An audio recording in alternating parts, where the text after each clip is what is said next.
sometimes you just need a good pair of thigh highs. And I'm working on this fun little bubble skirt today, and I thought this was the perfect time to test out these fishnet thigh highs that the brand sent me. These are like their 2X, 3X option because I do have really big thighs. And what I noticed is they have 2 strips of kind of like that silicone across the top.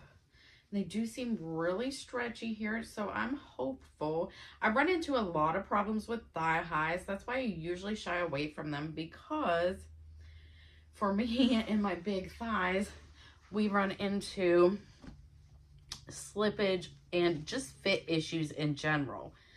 Because, you know, even in a 2X or a 3X, we're all built differently.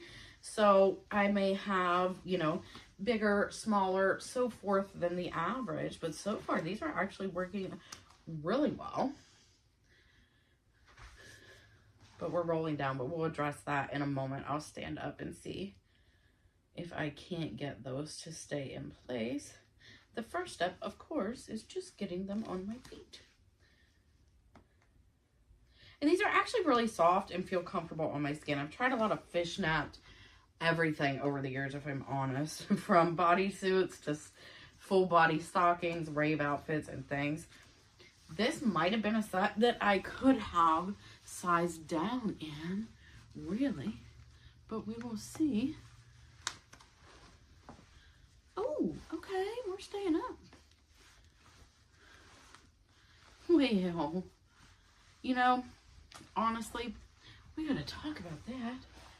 I didn't want to pull up my skirt too far, but these are actually staying put a whole lot better than any other ones I have tried before. So that is impressive. And honestly, there's still a little bit of stretchability. So if your thighs are a little larger than mine, I think this is still going to be a really good option. And I actually love and am excited to style a few other outfits with these now that I know that they're a good value and run true to size. So I'll link them below the video as usual so you can check out all the options and sizes for yourself.